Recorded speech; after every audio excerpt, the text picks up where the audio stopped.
अस्सलाम वालेकुम जी, my name is Nabeel Ali from organic valley Pakistan. और अभी हम पीएस फार्म पे खड़े हैं। माशाल्लाह डॉक्टर साहब का आज चौथा विज़िट था। नॉर्मली 1 माह बाद आते हैं। आज अल्हम्दुलिल्लाह हमारा बर्ड जो है ना 16 हफ्ते 5 दिन का हो गया। 17 हफ्ते लुमन ने कमिट किए थे अंडे के, तो डॉक्टर साहब ने अभी सारा ऑब्ज़र्व किया। तो पहले तो हम पूछते हैं कि डॉक्टर साहब कैसी लगी आपको हमारी यूनिफॉर्मेलिटी? नहीं माशाल्लाह यूनिफॉर्मिटी तो आपकी शुरू से बहुत अच्छी आ रही थी। कुछ दरमियान में जो है वो यूनिफॉर्मिटी के अंदर थोड़ा सा डिफरेंस था, लेकिन अब काफ़ी बेहतर हो गई है। जब आपने पिछली मरतबा ग्रेडिंग्स की दोबारा की है और बर्ड को जो है आपने निकाला है, पेन्स बनाए हैं डिफरेंट, छोटे बड़े अलग, तो उससे यूनिफॉर्मिटी आपकी माशाल्लाह काफ़ी अच्छी नज़र आ रही है। अब तो मुझे तकरीबन सिमिलर बर्ड नज़र आ रहा है। मुझे तो मतलब है कि वो होता है ना कि ब्लाइंड आई से एकदम आदमी शेड में आए कोई हफ्ता 15 दिन बाद या महीने बाद, तो उसको नज़र आता है फ़र्क वगैरह। मुझे तो ऐसा कोई फ़र्क नज़र नहीं आ रहा। बर्ड अल्हम्दुलिल्लाह सिमिलर है। और अगर अभी हमने थोड़ी देर पहले इसको हमने बर्ड को चेक भी किया कि बर्ड अंडे पे कब आएगा, तो हम थोड़ा एस्टिमेट लेने के लिए उसका वो देखते होते हैं, गैप देखते होते हैं। तो गैप भी अभी देखें तकरीबन मुर्गी का बराबर ही चलता आ रहा है। इसका मतलब है कि यूनिफॉर्मिटी बराबर है। अगर किसी मुर्गी के अंदर 1.5 उंगली का गैप होता और उसकी जो प्यूबिकल बोन के अंदर मैं बात कर रहा हूँ, किसी मुर्गी के अंदर अगर 1 उंगली का गैप होता और किसी के अंदर ना होता, तो हम ये कहते हैं कि ये क्योंकि बर्ड यूनिफॉर्म नहीं था, इसलिए कोई मुर्गी पहले अंडे पे आ रही है, कोई इसके बाद आएगी, कोई इसके बाद आएगी। अब इससे ये अंदाजा होता है कि मुर्गी जो है वो आपकी तकरीबन इंशाल्लाह सिमिलर टाइम पर ही अंडे में आएगी, एक साथ ही आएगी। ये हमारा नईम साहब और इनकी टीम की बड़ी एफर्ट है सर। एक बर्ड पे ये नज़र रखते हैं कि जो छोटा है वो स्मॉल में चला जाए। और आप ये यकीन जान लें कि पूरा कंडा जो हमें फुल लगाना पड़ा वो 12वें हफ्ते लगाना पड़ा। 12 हफ्ते से पहले माशाल्लाह नईम साहब और इनकी टीम ने सारा वेल मैनेज रखा ना। 12 हफ्ते में जाके हमारी सॉरी जी, हमारी यूनिफॉर्मेलिटी 85% से कम हुई, फिर हमें कंडा लगाना पड़ा। तो अभी जी डॉक्टर साहब आए हैं। डॉक्टर साहब कह रहे हैं 2 हफ्ते लगेंगे अंडे को, तो हम कह रहे हैं ज़रा कोई दम करे, जल्दी अंडा आने वाला। तो डॉक्टर साहब क्यों आप चाह रहे हैं कि 2 हफ्ते इसको लगे? मैं तो कहता हूँ ज़्यादा लगे जी, आप कह रहे हैं 2 हफ्ते। मैं तो कहूँगा कि इसको कम से कम 3 से 4 हफ्ते करीबन और लगने चाहिए। मुर्गी आपकी 19वें 20वें पे अंडे पे आए। उसके रीज़न मैं यही कहूँगा आपको कि इकट्ठी अंडे पे आए, इकट्ठा ही क्लच बने, इकट्ठा ही एक साथ ही अंडा आए और एक साथ पीक आए, और फिर आपको जो एक्साइज में भी प्रॉब्लम ना हो और एक साथ ही जो है आप अंडा हैचरी में लगाने के काबिल बन जाएं। अगर अंडे पे कुछ आए, कुछ फ्लॉक ना आए अंडे पे, अभी तो आप खुश हो जाएंगे कि आपका बर्ड अंडे पर आ गया है। लेकिन उसका सबसे बड़ा नुकसान ये होगा कि कोई मुर्गी जो है वो अंडे पे अभी आ रही होगी, कोई अभी नहीं आई होगी, तो आप टोटे में जो है उसकी वो ले रहे होंगे, पीस बाय पीस ले रहे होंगे, उसको कोई फायदा भी नहीं है। मैं ये कह रहा हूँ कि असल में पता क्या है कि फार्मर इस एज में आके थोड़ा सा कमर्शियल फार्मर भी और पीएस फार्मर भी बहुत ज्यादा वो हो जाता है, एम्बैरस हो जाता है। उसकी रीजन ये है कि वो तकरीबन दिन में फीड इनटेक बढ़ जाता है उसका, उसकी बाकी मामलात इस तरह के होते हैं, फिर वो खर्चे ज्यादा हो जाते हैं। फिर आदमी कहता है कि निकाल रहा था वीकली जैसे ग्रोथ देखते हैं, एक्सपेंस देखते हैं, तो आजकल 1,20,000 1,22,000 डेली। बिल्कुल, इसमें कोई शक नहीं है, इसमें कोई शक नहीं है। लेकिन यही आपका पेशेंस का इम्तिहान है। असल में ये आपके 13वें-14वें हफ्ते से लेकर और जब तक अंडा नहीं आता, ये आपका मेन टाइम होता है कि जिस दौरान आपने सारी चीजें मैनेज करनी होती है। उसके बाद फिर जब अंडा आ जाता है, फिर आदमी रिलैक्स हो जाता है कि चलो अब अंडा आ गया है। अब अपना से अगर कमर्शियल फार्मर है तो वो उसको सेल कर देगा, अगर पीएस फार्मर है तो वो अपनी हैचरी का बंदोबस्त करेगा, उसका चूजा निकालने की कोशिश करेगा। शर्तें लगाई हैं। फरहान साहब कैमरे के पीछे खड़े हैं। फरहान साहब कहते थे वैलेंटाइन डे वाले दिन ना, कल 14 तारीख गुजरी, कहते थे इन्होंने दे देना अंडा। नईम साहब कहते हैं 25 से 30 फरवरी के दरमियान आना, और मैंने कहा है कि 23 से 25 के दरमियान आना। और मैं आपको ये कह रहा हूँ कि आप जब विवेशिया से होके आएंगे तब आपका अंडा आएगा। डॉक्टर साहब कहते हैं आज 15 फरवरी है, ये कहते हैं कि 5, 6, 7 मार्च को हमारी कॉन्फ्रेंस है। 8 से 11 तक है। 8 से 11 तक, हाँ। तो 8 से 11 तक कॉन्फ्रेंस है। उसमें माशाल्लाह लुमन ने हमें इनवाइट भी किया है, बीइंग अ डिस्ट्रीब्यूटर। जाके हम उधर एड्रेस भी करेंगे, अपने पाकिस्तान को रिप्रेजेंट करेंगे। तो डॉक्टर साहब कहते हैं तब तक। तो मैं कहा डॉक्टर साहब तब तक नहीं सर, बड़े पैसे लग रहे हैं डेली। मतलब मैं ये कहूँगा कि थोड़ी सी पेशेंस इस वक्त चाहिए आपको। जब एक मरतबा ये अंडा आ गया ना, फिर आपको कोई ऐसा वो नहीं होगा। हम ये चाह रहे हैं कि अंडा आपका एक टाइम पर आए, एक उसमें आए, और फिर वो एक सस्टेन्ड प्रोडक्शन उसकी चलती रहे, एक सस्टेन्ड उसकी पी का ग्राफ अगर आप बनाते हैं तो ग्राफ बिल्कुल इसी तरह जो है ना एक सस्टेन्ड वे में चलता रहे। ऐसा नहीं है कि आज मुर्गी अंडे पे आ रही है, फिर 2 हफ्ते बाद कुछ मुर्गी अंडे पे आ रही है, फिर 3 हफ्ते बाद, उसका कोई फायदा नहीं होना। प्लस ये कि वो अंडा अगर आ भी जाए आपको किसी काम का नहीं, आप लगा नहीं सकेंगे उसको। पीएस फार्मर का तो ये होता है ना कि कमर्शियल फार्मर ये होता है कि कमर्शियल फार्मर के पास अंडा है तो उसके पास अगर 10 ट्रे 20 ट्रे जितनी भी है उसने सेल करना शुरू कर देना होता है। पीएस फार्मर का ये होता है कि उसके पास अंडा वो आए जो वायबल आए, ताकि वो अंडा अपनी हैचरी में लेके जा सके, लगा सके, और ताकि उसका चूजा जो है वो वायबल चिक निकल सके, और ताकि उसका कस्टमर जो है उसको एक वायबल चूजा मिल सके। जी सर। तो ये डॉक्टर मुझे बड़ी देर से चोंचे मार रही थी, पता नहीं क्या ढूंढ रही, मैंने कहा इसको पकड़ ही लूं। तो डॉक्टर साहब बाकी बताइएगा कि क्या आपने हमारी डेफिशिएंसीज देखी, क्या हमें करना चाहिए ताकि हम फार्मर्स को भी बताएं कि किन किन चीज़ों से हम गुजर रहे हैं। जैसे नेस्ट का आपने बताया, उसके अलावा आप लाइट का बता रहे थे, तो वो थोड़ा सा एक्सप्लेन अगर कर सके उसको। लाइट आप लोगों ने अच्छा किया है कि मैंने आपको 2 हफ्ते पहले कहा था कि कवर्स वगैरह इस पे से उतार दें, वो आपने अच्छा किया है कि आप लोगों ने कवर्स इसके ऊपर से उतार लिए हैं और अब इसको लाइट जो इंटेंसिटी माशाल्लाह बेहतरीन मिल रही है। तकरीबन 20 लक्स के अराउंड इसको लाइट मिल रही है, जो कि इसके लिए इस वक्त ऑप्टिमम है। जी। अब इसके साथ क्या है कि मैंने आपको ये अर्ज किया था कि लाइट आपने इंक्रीज नहीं करनी, यानी लाइट आवर्स जो है वो टाइमिंग उसके नहीं बढ़ानी, क्योंकि अप टिल 5% प्रोडक्शन, जब तक आपके पास 5% प्रोडक्शन ना आ जाए। क्योंकि लाइट अगर ये क्रूशल टाइम होता है जब मुर्गी अंडे पर आ रही होती है, और लाइट का एक बहुत बड़ा रिलेशन है, वो ये है कि लाइट बेसिकली रिस्पॉन्सिबल होती है एस्ट्रोजन हार्मोन को सिक्रेट करने के लिए। लाइट अब्जॉर्ब होती है आंखों के थ्रू फीमेल में, और ये जो है सीधा एस्ट्रोजन हार्मोन पे इफेक्ट डालती है, और एस्ट्रोजन हार्मोन जो है ना लाइट के साथ मतलब है कि उसकी सिक्रीशन बढ़ती है, और उसके साथ क्या होती है कि अर्ली मैच्योरिटी आ जाती है। तो इसलिए हम कहते हैं कि लाइट जो है उसको जितना आप कोशिश करें कि मतलब कि 5% प्रोडक्शन के बाद फिर लाइट आवर्स हम बढ़ाएंगे। फिर हम ऐसे बढ़ाएंगे कि हम 15 मिनट पिछले टाइम में और 15 मिनट सुबह के टाइम में, मतलब है कि लेट्स से कि हम कहते हैं कि 6 बजे हम लाइट ऑन करते हैं, 7 बजे हम ऑन करते हैं, 8 बजे बंद करते हैं। जी, तो फिर 6:30 पहले 6:45 करेंगे, सॉरी 6:45 करेंगे, और इधर से आप अगर 5 बजे करते हो 5:15 करेंगे। फिर इधर से आप क्या करेंगे कि 6:30 करेंगे, और इधर से 5:30 करेंगे। फिर इधर से जो है आप 15 पीछे जाएंगे, यहाँ 15 मिनट आप जो है ना आगे आएंगे। तो एट टाइम आपके पास जो है ना टोटल लाइट की जो विंडो रह जाएगी 14 आवर्स, 14.5 आवर्स के करीब रह जाएगी, और इससे ऊपर हम नहीं कहेंगे कि आप लाइट दें। उसकी रीजन ये है कि फिर हम लाइट कब देंगे, फिर हमने जो आपके अपने पास जो 2 घंटे का हमने लाइट एक रोक के रखी होगी, उसका मकसद ये होगा कि जब हमारी मुर्गी फुल पीक क्रॉस कर जाएगी, जब वो लेट्स से कि अब 94, 95, 96% पे पहुंच गई हुई है, और मुर्गी वहां से बैक मारना शुरू हो गई है 40 वीक से अबव जाके, उसकी वो अब 93 पे आ रही है, 92 पे आ रही है, एक थोड़ा 1-2% कम कर रही है। फिर वो जो हमारे पास इंक्रीमेंट बाकी बचा होगा 15 मिनट का, वो हम वहां से 15 मिनट ऊपर और 15 मिनट नीचे से बढ़ा के इंक्रीज कर देंगे। उससे फिर क्या होगा कि हमारी जो पीक है वो सस्टेन्ड रहेगी, वो नीचे नहीं आएगी। तो ये रीजन होती है कि हम इस वक्त हम मना करते हैं कि लाइट आप ना दें। इस वक्त जो आपके पास लाइट है, लाइट आवर्स के अंदर है, बस वो है 8 से 9 घंटे, 10 घंटे हम ये दे रहे हैं जो हम दे सकते हैं। उसके बाद हम 5% प्रोडक्शन जब आ जाएगी इंशाल्लाह, उसके बाद फिर हम आपको कहेंगे कि आप लाइट इंक्रीज करना शुरू कर दें आज तक। बाकी डॉक्टर साहब ने कहा कि नेस्ट वगैरह इंक्रीज करें, वो इंशाल्लाह सुबह हमारी आ रही हैं। ब्लैक देखा आपने, लुमन ब्लैक, तो उसका आप बड़े हैप्पी हो रहे थे, थोड़ा हमारे फार्मर को बताएं कि आपको उसकी परफॉर्मेंस कैसी लगी है। नहीं, मुझे तो परफॉर्मेंस माशाल्लाह बहुत अच्छी लगी है। अब ये इंशाल्लाह बर्ड जब आएगा, इसका बर्ड जब मार्केट में आएगा, तो इंशाल्लाह मुझे तो उम्मीद है ये धूम मचा देगा इंशाल्लाह। एक मरतबा ये इसको आ जाने दें। और प्रोडक्शन वाइज अगर मैं बात करूं, क्योंकि मैंने आपके सारा फ्लॉक विजिट किया है, इसमें ब्लैक पहले विजिट किया और ये ब्राउन अभी कर रहा हूँ, तो मुझे ये लग रहा है कि ब्लैक जो है मुर्गी आपकी पहले अंडे पे आ जाएगी। तो अब बाकी अल्लाह को पता है, क्योंकि मैंने जो मुर्गी देखी है उसके अंदर मैंने जो उसका जो पिबिकल बोन का फासला देखा है वो तकरीबन 1.5 उंगली के करीब है, तकरीबन वो 2 उंगली के करीब आने वाला है। तो मैं ये एक्सपेक्ट कर रहा हूँ कि अराउंड 2 वीक्स के अंदर जो है वो आ जाएगी अंडे पर, और ये तकरीबन को हफ्ता सबर कर लें, उसके बाद जो है ये भी आ जाएगी, लेकिन बाय द टाइम साथ ही आएगी। तो मैं ये एक्सपेक्ट कर रहा हूं माशाल्लाह। एक तो सबसे पहली बात कि जब डे ओल्ड चूजा हमारे पास आया था, तो लुमन ब्लैक का जो फीमेल थी वो रिलेटिवली इसकी फीमेल से हैवी थी। दूसरा, उसने जो ग्रो किया है इससे 1.5-2 हफ्ते आगे रही है। जी। तीसरा एक चीज़ डॉक्टर साहब, माशाल्लाह इसमें थोड़े मसाइल आए, मतलब हमें हल्का सा कुरेजे का मसला भी आया, उसमें नहीं आया। और उसका जो परफॉर्मेंस है ना, अगर मैं रैंक करूं कि इसको मैं कहूँ 100% है, तो वो 110% परफॉर्मेंस रही है अल्हम्दुलिल्लाह। नहीं, बिल्कुल ठीक है। वो फ्लॉक आपका सिमिलर है। अगर खुदा ना खासा कोई बीमारी का अटैक अल्लाह ना करे उसको आता है तो इसको भी आ सकता है। उसको ये है जेनेटिकली तौर पे थोड़ा बहुत रेजिस्टेंस डेफिनेटली होता है, मैं इस चीज़ से डिनाई नहीं करूंगा।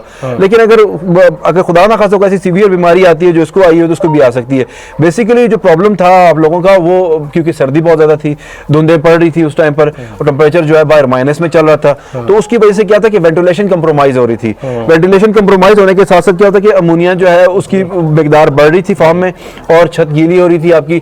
वो एक रीज़न थी जिसकी वजह से आपको जो है वो अमोनिया की वजह से जो है ना आपको जो इस मुर्गी में जो है ना, क्योंकि वो फार्म जो है वो साइड है वो फैन के बहुत नज़दीक है, तो वो फैन के नज़दीक साइड होने की वजह से जो है जब आपका फैन चलता है तो वो वेंटिलेशन उसको अच्छी मिलती है, तो वो निकाल लेता था बाहर। यहाँ पर जरा क्योंकि ये पीछे है, ये हम जिस तरह आगे जा रहे हैं ये पैड साइड के करीब आ रहा है, तो यहाँ पर जो है वो थोड़ा सा कम निकालता था। था, तो वो उस वजह से जो है ना आपको ज़्यादा उसमें से फील हो रहा था। अदरवाइज अल्लाह ना करेगा कोई बैक्टीरियल डिजीज, कोई वायरल डिजीज होती तो उसको भी आनी थी, वो सिमिलर ही होनी थी। सिर्फ मैनेजमेंट का डिफरेंस था कि हमेशा फैन साइड के और पैड साइड के टेम्परेचर के अंदर कम से कम 1 से 2 डिग्री सेंटीग्रेड का फर्क होता है, और ये फर्क आप नहीं निकाल सकते। सर्दी में भी होता है, गर्मी में भी होता है। गर्मी में पैड साइड हमेशा ठंडी होती है क्योंकि हवा यहाँ से आ रही होती है और यहाँ पे पानी में का फ्लो होता है, और फैन साइड हमेशा गर्म होती है, 1 से 2 डिग्री का फर्क होता है। और इसी तरह गर्मियों में, सर्दियों में भी ये है कि जब हवा उसने खींचती है तो वहां से उसके ज्यादा खींच पड़ेगी, फिर यहाँ से पड़ेगी, तो डेफिनेटली फर्क थोड़ा बहुत आता है। नहीं, मगर ये कि ओवरऑल अल्हम्दुलिल्लाह अगर मेरे से पूछा जाए तो मैं लुमन ब्लैक से ज्यादा सेटिस्फाई हूँ। मैं खुद मतलब मुझे लुमन ब्लैक, क्योंकि एक नया प्रोडक्ट है, एक नया ब्रांड है, एक नई चीज है, हम तो ये कहेंगे कि डेफिनेटली हम ये कोशिश करेंगे कि यार जितना जल्द से जल्द उसका अच्छा मार्केट शेयर हमें मिल सके, जितनी वो हो सके। लोगों को जो है ब्लैक के नाम पर बहुत धोखा दिया गया है इस मुल्क के अंदर, ऑस्ट्रेलोप और ये दूसरी चीजें करके, जिनकी पत्नी को 20-20, 30-30 नस्लें इन ब्रीडिंग में, 100-200 जी इन ब्रीडिंग में लोगों को देते रहे हैं, और लोगों के बेचारों के करोड़ों रुपए जो है नुकसान करवाया। हमने बड़ा आप खुद सबसे बड़े विक्टिम है उसके, आप खुद सबसे बड़े विक्टिम है उस चीज के। तो ये सारा था। अब आपके पास जो प्योर ब्लैक आएगा, जब इसकी परफॉर्मेंस इंशाल्लाह आएगी, तो आप कम से कम खुद भी, क्योंकि आप अपने सबसे बड़े फार्मर खुद हैं, तो इसके अलावा आपके अलावा भी जो फार्मर्स होंगे जो आपसे ब्राउन भी लेंगे, ब्लैक भी लेंगे, जब उनको परफॉर्मेंस आएगी तो डेफिनेटली एक अच्छा वो बनेगा। अभी भी आप देख लें कि आपके पास जो बुकिंग्स की सिचुएशन है उसमें आप ब्लैक फुल बाई फुल चल रहे हैं, क्योंकि ब्लैक वाले जो है आपसे जो बंदा भी पूछता है वो कहता है यार ब्लैक हमें ज्यादा दे दें। मेरे पास जो फार्मर आए हुए थे वो आए ब्राउन और ब्लैक करवाने थे, उसके बाद जब डिस्कशन हुई तो वो 3000 ब्लैक ही करवा के गए। और मैं आपको कहूंगा कि आप जो है कोशिश करें कि ब्राउन और ब्लैक दोनों दें, खाली ब्लैक ना दें। जो बंदा ब्लैक मांगेगा तो उसको अकेली ब्लैक नहीं मिलनी। मेरे पास भी एक कस्टमर थे, मुझसे पूछ रहे थे तो हमें ब्लैक चाहिए, मैंने कहा ब्लैक नहीं मिलेगा, आपको ब्राउन भी मिलेगा और ब्लैक मिलेगा। अगर आपने 5000 लेना है तो आपको 2500 ब्राउन दे देंगे, 2.5 ब्लैक दे देंगे। कि जो है ना हाथी 5 रुपए का, मगर साथ बिल्ली 100 रुपए की लेनी पड़ेगी। नहीं, मैं ये कहूंगा कि आप बैलेंस मिले, दोनों अपनी जगह पे अच्छे हैं, दोनों की परफॉर्मेंस अपनी जगह पे बहुत अच्छी है, दोनों जो है अपने उसके अंदर है। लेकिन वो क्योंकि एक नया प्रोडक्ट है, हमारा थोड़ा सा इसको या थोड़ा सा जो है स्ट्रेस उस पर ज्यादा होगा, क्योंकि एज अ नया प्रोडक्ट प्रमोट करने के लिए। तो हम तो ये कहेंगे कि आपका दोनों लें वो, क्योंकि हमारे पास PS इस साल थोड़ा है, हमने थोड़ा इंपोर्ट किया था, तो हम ये चाह रहे थे कि हम जो है ना उसको एक नई चीज हम इंट्रोड्यूस करवाए थे मार्केट में, तो हम कहते थोड़े से हम कंजर्वेटिव थे उस अप्रोच में। तो इंशाल्लाह नेक्स्ट टाइम में हमें पता है कि हम ब्लैक भी उसी मिकदार में इंपोर्ट करेंगे जितना हम ब्राउन कर रहे थे। तो अभी अल्लाह करे कि मुल्क के हालात ठीक हो जाएं और इंपोर्ट की जो चीजें हैं, रिस्ट्रिक्शंस वगैरह जो है वो उन पे थोड़ा सा नरमी पैदा हो। यूरो के रेट ने मार दिया, वो तो जैसी बात है, आप ये सबके साथ ही इंपोर्ट सारी ही मुतासर होगी। आपकी फीड्स देख लें कहाँ चली गई हैं, या वाइटामिन देख लें कहाँ चले गए हैं, मेडिसिन कहाँ चली गई हैं, हर चीज़ में डॉलर का आपका हर चीज़ पे इफेक्ट आता है। तो इसका भी डेफिनेटली डॉलर को इफेक्ट आएगा। इसलिए मैं आपको कहता हूँ कि चूजे की प्राइस भी आप बढ़ाएं अगर आप जो है ना मुनासिब समझते हैं, कि क्योंकि आप डेफिनेटली आप लोगों की कॉस्ट ऑफ प्रोडक्शन बहुत ज़्यादा बढ़ गई हुई है हर चीज़ पे। शुरू में इंट्रोडक्टरी प्राइस तो रखी थी, तो हमारा इरादा अनाउंसमेंट ये थी कि 1 जनवरी से बढ़ाएंगे, मगर वो आपको पता है कि वाइट लेड ने कोई रेट नहीं था निकला, तो अभी उनका रेट निकल चुका है, तो 1 मार्च से अब मजबूर है हम रेट बढ़ाएंगे। देखिए बात यह है कि हम नहीं चाहते कि रेट बढ़ाए जाएं, क्योंकि हम नहीं चाहते कि किसी फार्मर का नुकसान हो, हम नहीं चाहते कि किसी फार्मर को ज़्यादा पैसे देने पड़े, क्योंकि हम कारोबार का एक चेन है, हम सारी ब्रीडर फार्मर है तो ब्रीडर फार्मर है, इसी तरह ही सारे मामला चेन के साथ चलते हैं। लेकिन कोई इनएविटेबल सर्कमस्टांसेस होती हैं, जिस तरह की अब फीड की प्राइसेस इतनी इंक्रीज हो चुकी हुई हैं, फ्यूल बहुत बढ़ गया हुआ है। फिर आप यकीन जाने कि हमारा एक ड्रम 61,000 रुपीज़ का जो है ना 3 दिन 2.5 दिन निकालता है। बिल्कुल ऐसे ही है, तो बिल्कुल अब यही फ्यूल अब डीजल मेरा ख्याल है 280-290 रुपए है जी। तो ये जब हमने मंगवाया था 170-180 रुपए था, 260-70 रुपए की है, लेकिन ये अभी फिर आज से बढ़ने का फिर चांस है। तो मतलब समझते हैं इसमें भी फार्मर खैर सर वैक्सीन आप देख लें कहाँ चली गई हुई हैं, और कुछ तो मिल ही नहीं रही है, आपको खुद पता है, आप खुद जब मंगवा रहे हैं लोगों से ले रहे हैं। मैंने वैक्सीन मंगवाई है सर, ये CAV की वैक्सीन आई है, 30,000 उसके ऊपर लिखी, 8 वाइलें आई हैं, 2,40,000 प्राइस बनती थी, 43,000 रुपये पर वैक्सीन मुझे मिली है, 3 लाख समथिंग थाउजेंड की आई है। तो आप ये हिसाब लगाएं कि एक वैक्सीन पे 1.25 लाख 1.5 लाख रुपया ज्यादा दिया हमने। यही बात वो जो उसके ऊपर प्राइस लिखी हुई है, हालांकि उस प्राइस पे ब्लैक में, तो अब क्या करें, वो करनी है, वो चूजे के लिए तो मजबूरी है ना, वो मजबूरी है, चीजें आपकी मस्ट है। इसी तरह ही H5 आपकी एक अगली जो शॉट आएगा वो मस्ट है, फिर IBD किल्ड जो है वो मस्ट है, क्योंकि आपको नहीं चूजे की क्वालिटी देनी है लोगों को। अगर ये चीजें नहीं करेंगे, अल्लाह ना करिए, स्किप करते हैं तो चीज़ों की कुछ चीज़ों की क्वालिटी में डिस्टर्बेंस आएगी। अभी इस वीक हमारी जो वैक्सीन आई है 11 लाख रुपए की आई है, बिल्कुल ऐसे ही है। तो वो 11 लाख में से 7 लाख की जो 2 वैक्सीन थी वो हमारे बर्ड के लिए नहीं, आगे जो चूजा जाना बिल्कुल, ये उसके लिए जो प्रोजनी लाइन को आपने आगे देनी है। अभी ये वैक्सीन हैं, फिर फीड आपको पता है कि क्या हालात हैं, अभी फीड और सुना महंगी हो जाएगी, हालात बहुत ज़्यादा मतलब है कि वो में तो डेफिनेटली ये सारी चीज़ें हम नहीं चाहते कि हम फार्मर के ऊपर एक्स्ट्रा बर्डन डालें, लेकिन मामला समटाइम्स ऐसे हो जाते हैं कि हम नहीं कर सकते। मार्केट में आप देखें अंडे का रेट कभी 9,000 रुपए सुना था आपने? नहीं सुना था। इस साल तारीख के हाईएस्ट रेट थे, उसके बावजूद भी फार्मर बेचारा जो है वो नुकसान में रहा है। ये पिछले दिनों सर इन्होंने 400 रुपए रेट गिराया, मगर कल और आज फिर 60 ऊपर चला गया। मतलब मार्केट में एक जो मैं सर समझता हूँ ना, अगले साल उससे अगले साल अंडे की शॉर्टेज रही है। जिस तरह देखें यूके में, वो मुझे फुटेज भेजी जो मेरे स्टूडेंट है उधर उन्होंने लिखा हुआ है कि 6 एग्स पैक्स मैक्सिमम 2, उससे ज्यादा आप बाय नहीं कर सकते। उन्होंने बैन लगा यूके शॉर्ट हुआ हुआ है। यूएसए ये हालात है कि सुबह अंडा आता है 1-1.5 घंटे में खत्म हो जाता है। वो वॉइस ऑफ अमेरिका की मेरे पास फुटेज पड़ी है, वो भी मैं फहीम को कहूंगा कि वो लगाए।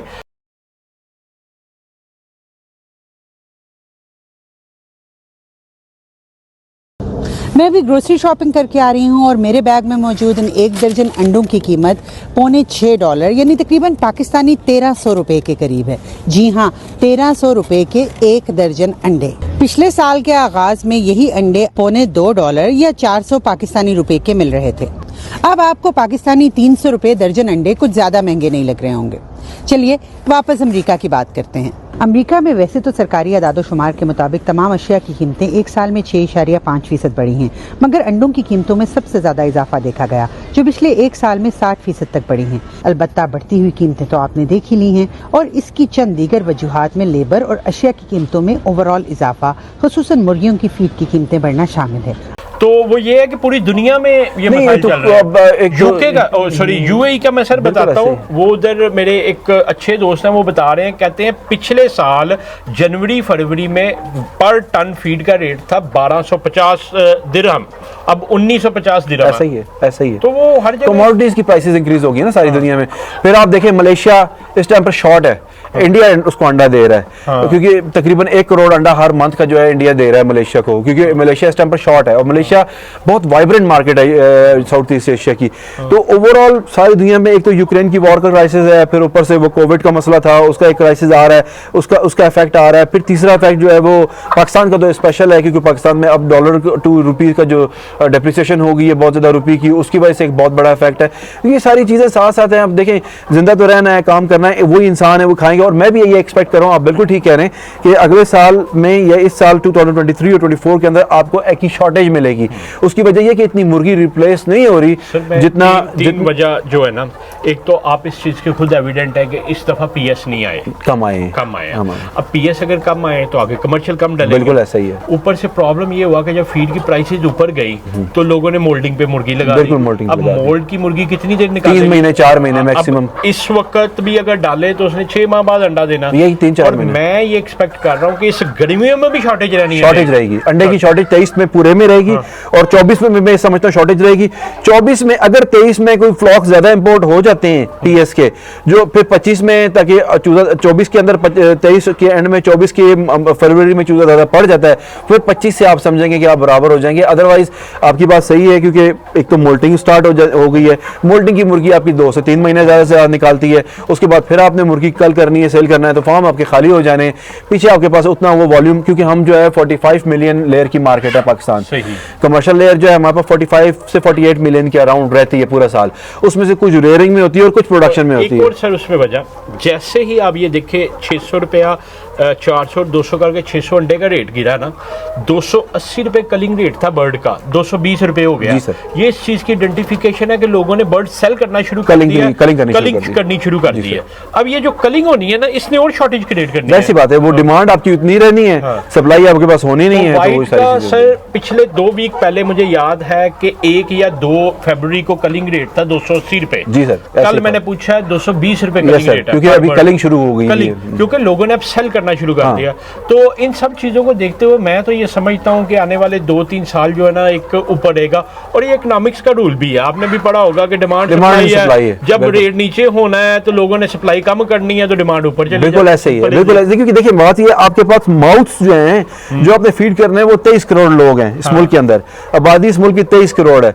अब मसला ये है कि हम 45 मिलियन से 48 मिलियन के अराउंड में प्ले कर रहे हैं गुज़श्ता 10-12 सालों से, इससे ऊपर हम नहीं गए। लेकिन ऑन द अदर हैंड हमारी पॉपुलेशन भी इंक्रीज हो रही है। अब पॉपुलेशन इंक्रीज हो रही है, हम नंबर ऑफ माउथ्स को हमने ज्यादा फीड करना है। उस हिसाब से देखा जाए तो हम जो है हमारे पास मुर्गी यहाँ पे 55 मिलियन प्लस होनी चाहिए।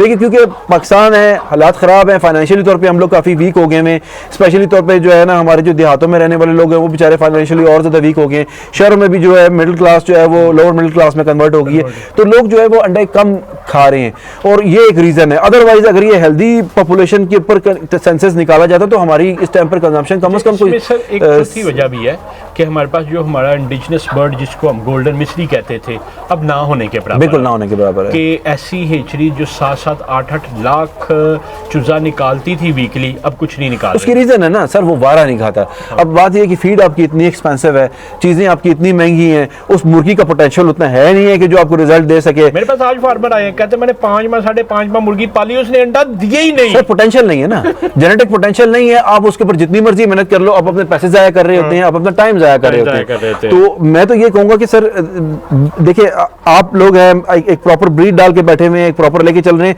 तो ये आपको इंशाल्लाह कभी भी वो नहीं करेगी, क्योंकि इसने एक अपना थ्रेशोल्ड गेन करना है। एक थ्रेशोल्ड पे जाके ये अपना अंडा देगी। अब वो थ्रेशोल्ड अगर आपका अल्लाह करेगा अचीव होता है मोर देन, मतलब है कि 90% और कंटिन्यूसली तकरीबन कोई 25-30 हफ्ते, तो फिर तो आप अपना जो है ना एक अच्छा बिजनेस के तौर पे इसको वो कर सकते हैं। लेकिन आपकी मुर्गी अगर 50%, 40% प्रोडक्शन देती रहे, इतनी आपसे फीड खिलाए, सब कुछ इसके बराबर करे, देखिए एट द एंड चूजे की कीमत कुछ भी नहीं होती। एट द एंड जो फार्मर को मार पड़ रही होती है वो फीड की पड़ रही होती है। फीड उसने भी 7.5 किलो खानी है तैयारी तक, 7-7.25 किलो इसने भी खानी है फीड तैयारी तक। वो आपका चूजा सस्ता हो जाना है, लेकिन उधर से उसने प्रोडक्शन 30-40% से ऊपर नहीं जानी। इसकी प्रोडक्शन आपकी जो है वो मोर देन 90% आप टिक्के ले लेती हो, तो आप पैसे कमा लेते हो। आपकी थोड़ी सी मैं माजरत के साथ इख्तलाफ करूंगा, गोल्डन मिस्री मैंने रख के देखी ना 9-9.5 किलो फीड खाता पर बर्ड। ये अब आपकी एक अपना पर्सनल एक्सपीरियंस है, मैं जस्ट एक नंबर आपको एक आइडियल वो बता रहा हूँ। बिल्कुल सही कह रहे हैं। लुमन का पिछले साल जो हमने बर्ड डाला था 5500 और 5200 डाला था, उसकी जब एवरेज प्रोडक्शन 50% अचीव हुई है तो हमारा 7.8 7.9 निकला, क्योंकि फ्लोर पे बर्ड है थोड़ी फीड ज़्यादा होती है। ऑस्ट्रेलिया 12,000 का 11 11.5 था, और गोल्डन मिस्री चूंकि वजन कम करता है फीड कम खाता है, वो 9 9.5 10 किलो तक भी हम ये देख लें। अब आप 10 किलो का लगा लें, अगर आप कहते हैं 10 किलो, मैं कहता हूँ जी 8 किलो, लेट से 8 या 9 किलो कर लेते हैं। अगर आप उसकी प्राइस निकालें पर केजी के हिसाब से निकालें तो वो आपको बर्ड कितने में पड़ गया, और फिर बर्ड ने आपको प्रोडक्शन कितनी दी होगी, 30%, 40%, 50%, इससे ऊपर नहीं। तो नहीं, मेरा जो था गोल्डन वो 48% तक। अब ये देख लें, अब मैं 48 पे जाकर बस हो गई थी। भाई यही बात है। अब यहाँ पे आपको अगर 90% से प्लस अगर परफॉर्मेंस मिल रही है और वो भी तकरीबन 25-30 हफ्ते के करीब मिल रही है, तो आप अपना पैसा कब का निकाल के बाहर निकाल लेते हैं। मेरा जो सबसे पहले एक्स और वाई क्लास हमने डाली थी जो इस वक्त 21-22 मंथ की है, वो अभी भी 74% 75% प्रोडक्शन दे रही है। अंडे का साइज इंक्रीज हो गया, इस वजह से अंडे कम हो गए। ऐसी बात है, फैट पैट बढ़ गया ना। फैट पैट बन गया उसके। तो डॉक्टर साहब अभी तो वीडियो हमारी तो बातें चलती रहेंगी, ऑडियंस हमें देख भी रही है, तो उन्होंने कहना है कि हम कितनी लंबी वीडियो देखें, इसको हो सकता है हम 2 हिस्सों में करें। तो एट दी एंड ये है कि हम चाहेंगे कि नईम साहब इधर आए आप। नईम साहब की परफॉर्मेंस 17 हफ्ते में कैसी लगी आपको? अभी तक तो माशाल्लाह अच्छी है। अब जब अंडा आएगा तो नईम साहब की असल परफॉर्मेंस का पता लगेगा हमें, क्योंकि जब ये नईम साहब बड़े हैप्पी हैं। इन्होंने फार्म पे एक रूल बनाया है कि जिस बंदे को अंडा मिला 5,000 रुपया उसको कंपनी, माशाल्लाह 3,000 रुपया फरहान साहब देंगे, 2,000 ये देंगे, और हर लेबर 1,000 देंगे। वो तो मालूमाल हो जाएगा। तो वो मैं तो सोच रहा हूँ कि बाहर से अंडा ला के रख दूं, मैं कहूँ मुझे ही मिल गया। नहीं, बाहर से अंडा रखने वाले काम ना कीजिएगा, बायो सिक्योरिटी का लैप्स हो जाता है। माशाल्लाह इनको सर शाबाश बनती है। बिल्कुल, क्योंकि अगला जब विजिट होगा इंशाल्लाह आपके पास अंडे होंगे इंशाल्लाह। तो बाकी इंशाल्लाह जो आपने इंप्रूवमेंट्स बताई हैं, नेस्ट की हैं, ये हम इसको जरूर इंप्रूव करेंगे। नेस्ट तकरीबन सारे आ चुके हैं, लेकिन कुछ जो रहते हैं लगाने वाले हैं वो बस पूरे कर लें, ताकि जितने नेस्ट आपके ज़्यादा होंगे मुर्गी के लिए, अभी क्योंकि मुर्गी एक्सप्लोर कर रही है ना, नेस्ट में जाएगी, नेस्ट में घुसेगी, एक्सप्लोर करेगी, उस जगह को देख लेगी, समझ जाएगी, फिर जब अंडे पर आएगी तो फिर उसके पास उसको वो आदी हो चुकी होगी, उसको पता होगा कि ये नेस्ट है, मैंने यहाँ अंडा देना है। कोई भी जानवर है वो शेड ढूंढता है अंडा देने के लिए, कोई इस तरह की सेफ प्लेस ढूंढता है, तो नेस्ट बेसिकली वो अपने लिए एक सेफ प्लेस कंसिडर करते हैं। तो ये इस वजह से ज़रूरी है, तो ताकि वो यूज टू हो जाए वक्त से पहले पहले। तो बाकी तो अल्लाह का शुक्र है, ठीक है, कोई ऐसी चीज़ नहीं है, और अल्हम्दुलिल्लाह जो है ना परफॉर्मेंस मुझे तो बहुत अच्छी लगी है। और ये इंशाल्लाह मैं नेक्स्ट टाइम आया तो मैं इंशाल्लाह प्रोडक्शन भी देखूंगा इसकी ज़िंदगी रही इंशाल्लाह। तो हम आपको एचडी भी विजिट करवाएंगे, चूजे की ग्रेडिंग भी करवाएंगे। हम ऑलवेज अवेलेबल हैं अपनी कह लेंगे ऑडिट्स के लिए ना। ले जी फार्मर्स, बहुत लंबी वीडियो हो गई है, हो सकता है इसको 2 पार्ट में हम करें, मगर आपका जो अगर कोई सवाल हो तो नीचे दिए गए नंबर 0300 9641 पे आप भेजें। इंशाल्लाह ताला we will try over level best के आपके जो ना सवाल का जवाब दें। नबील अली को, डॉक्टर सोहेल साहब को PS फार्म से, और नईम साहब को, और फरहान साहब जो कह रहे हैं मेरे बाजू थक गए हैं बस करो, तो उनको इजाज़त दें। आपका वीडियो देखने का बहुत शुक्रिया। Thank you ji, thank you. अस्सलाम वालेकुम।